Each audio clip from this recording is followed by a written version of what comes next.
माँ बाप रे अलावा कोई दुनिया में आपको आगे बढ़ने का सपना। सभी आप लोगों से हाथ जोड़ के वंदना करता हूँ।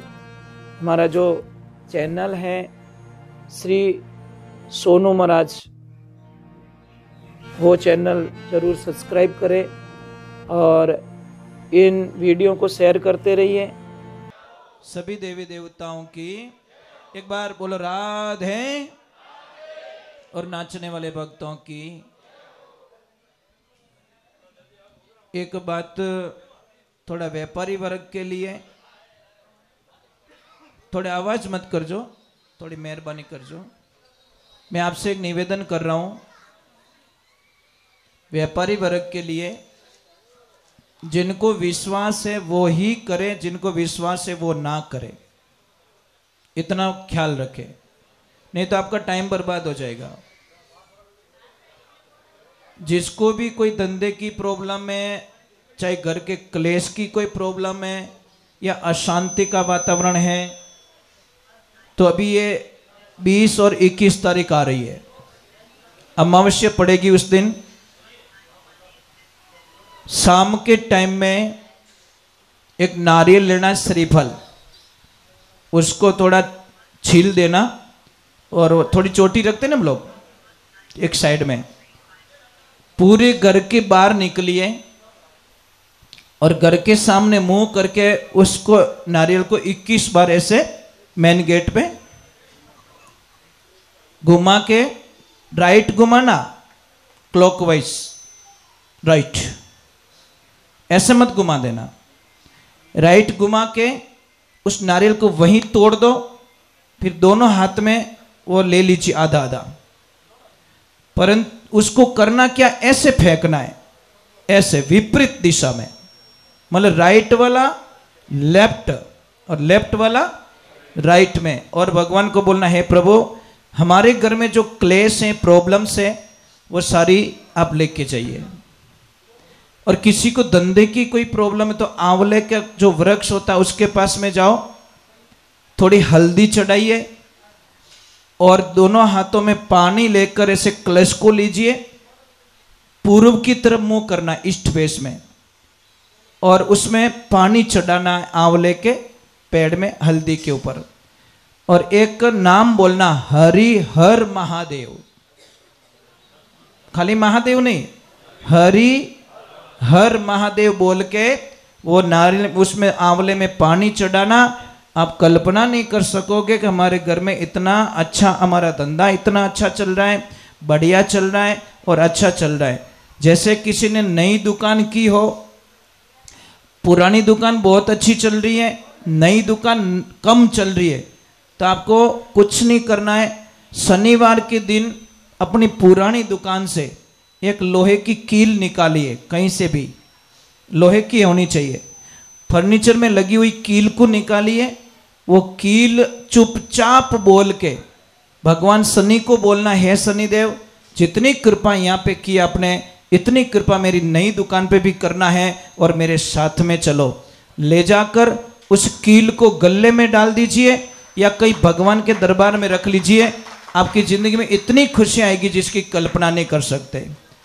जिसके भी बच्चे पढ़ाई में कमजोर है, पढ़ाई में कई लोगों को बहुत सारी प्रॉब्लम्स होती है, बच्चे को याद नहीं रहता, बच्चे पढ़ना चाहते परंतु भूल जाते, पढ़ना चाहते परंतु भूल जाते। उस बच्चे के लिए क्या करना है, पूर्णिमा के दिन कोई देसी गौ रखता हूं, देसी गाय माता, वो नहीं चाहिए, जर्सी गाय, देसी गाय, वहां पे जाइए, आपके सामने उसको बोलिए कि अब इसका दूध मुझे चाहिए, थोड़ा बछड़े को पीने दो, और उसको इतनी रिक्वेस्ट करनी है कि मुझे आगे वाले थन है ना उसका दूध चाहिए, पीछे वाले नहीं, आगे वाले थन का दूध निकालिए और दूध निकाल के घर पे लाइए पूर्णिमा के दिन।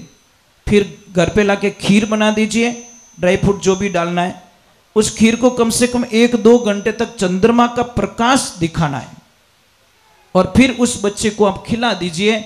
आप कल्पना नहीं कर सकते, जो पढ़ना नहीं चाहता है वह भी बच्चा जबरदस्ती पढ़ाई में मन लगेगा और आप कल्पना नहीं कर सकते, इतनी बढ़िया बात है। ये ध्यान रखें, गाय के दूध में बहुत शक्ति होती है, परंतु अपने बूढ़िया लोग कहीं कहते हैं वेड़ारा वयोड़ा मोती निपजे।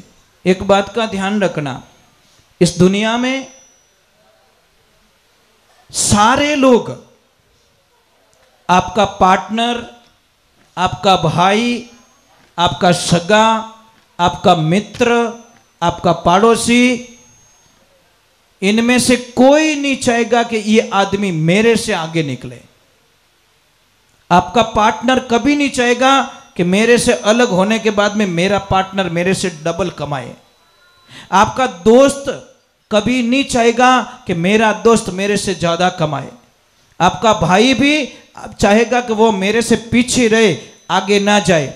एक क्लास में पढ़ने वाला बच्चा कभी नहीं चाहेगा कि ये लड़का या लड़की मेरे से अच्छे नंबर लाए, मेरे से पीछे रहे। पर दुनिया में दो ही ऐसे महापुरुष होते हैं, वो चाहते कि ये लड़का हमेशा हमारे से आगे निकले।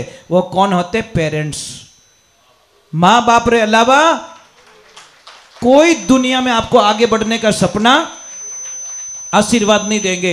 सिर्फ माता पिता के अलावा। माता पिता चाहते कि मेरा बेटा मेरे से बहुत आगे बढ़े, बहुत आगे बढ़े। तो एक बेटे ने पिताजी के व्यापार पे ध्यान दिया और पिताजी की इच्छा थी कि बेटा हमारी 40 साल की पेढ़ी है, इसका थोड़ा ध्यान रखना। बेटे ने बात सुनी और बैठ गया पेढ़ी पे। अब उसने व्यापार इतना फैला दिया महाराज, बहुत ज़्यादा व्यापार फैला दिया। अब समझ लीजिए, व्यापार फैला के बहुत अच्छी बिल्डिंग बनाई और बिल्डिंग बना के बिल्डिंग के ओपनिंग में पिताजी को बुलाया, उनसे रिबन कटवाया। तो पिताजी ने उसको एक प्रश्न किया, बहुत राजी भी हुए कि धन्यवाद है मेरे बेटे को, कम से कम मैं तो नॉर्मल में था ना, इसने बहुत सारा कारोबार आगे बढ़ा दिया, इतनी बड़ी ऑफिस बनाई, इतनी बड़ी बिल्डिंग बनाई। अब महाराज ध्यान रखें, पिताजी ने बच्चे को पूछा, ये पॉइंट्स थोड़ा ध्यान से सुनना।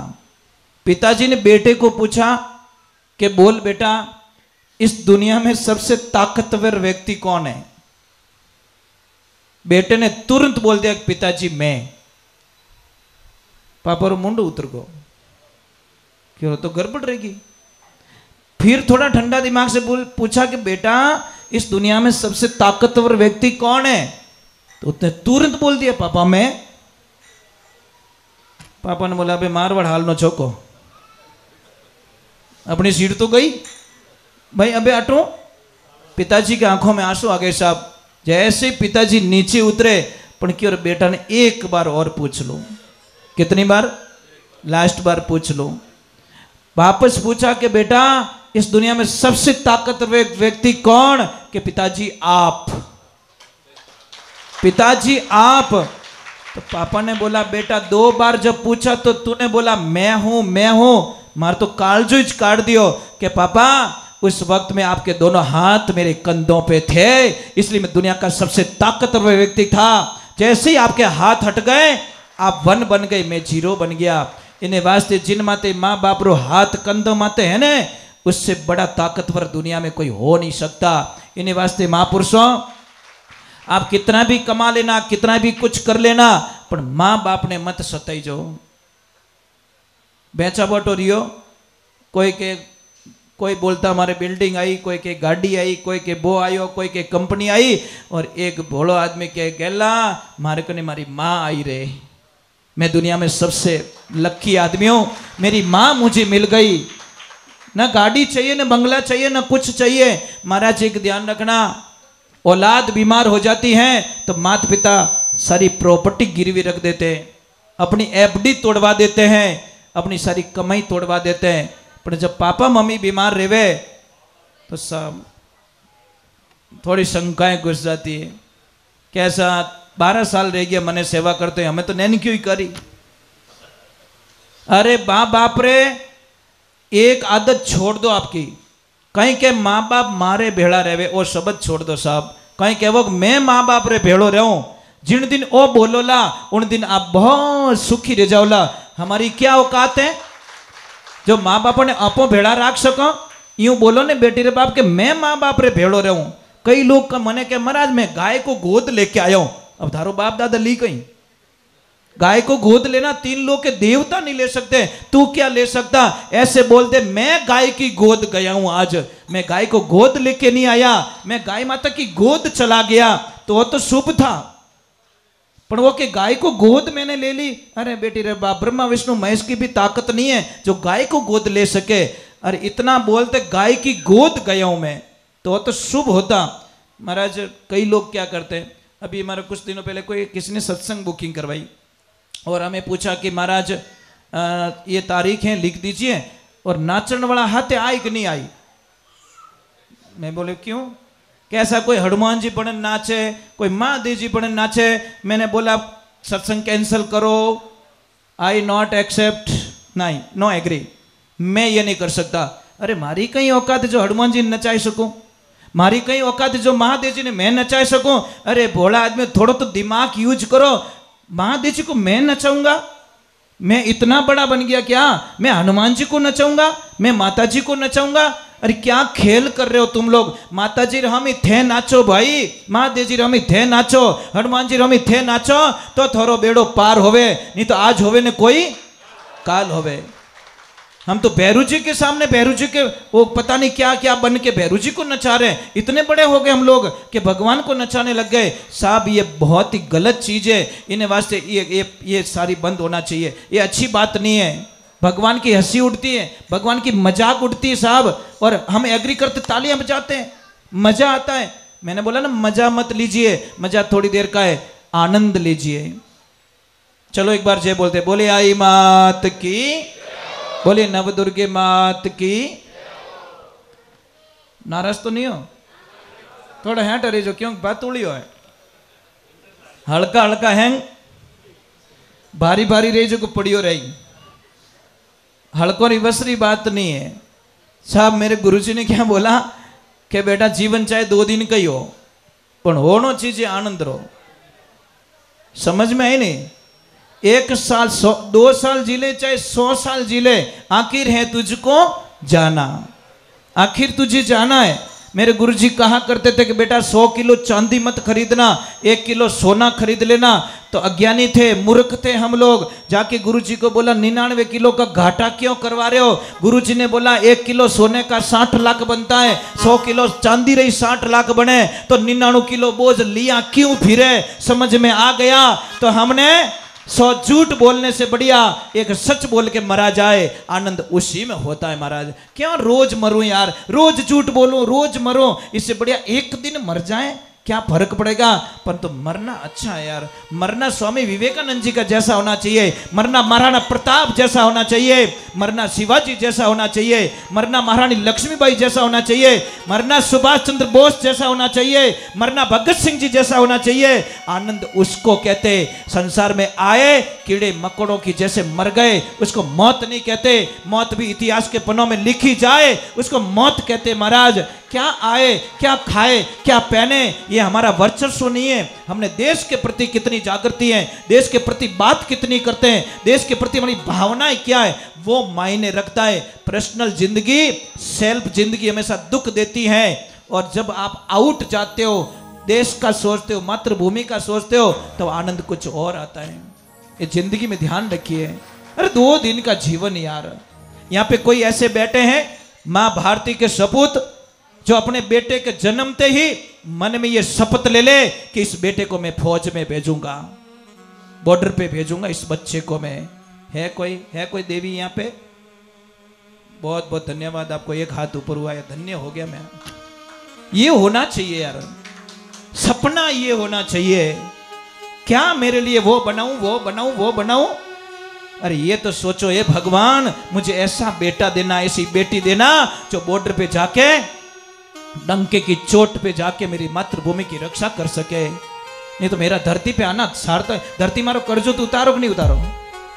एक छोटा सा भजन सुना देता हूं ताकि शंका निकल जाए। 5 कर्जे हमारे पे। कितने? जब तक ये कर्जे नहीं उतारेंगे हमारी मुक्ति होने वाली नहीं है।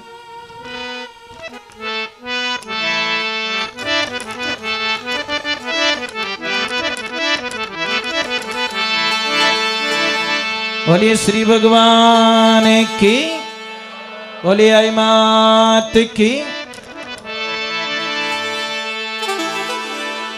सूरा होना सेज है,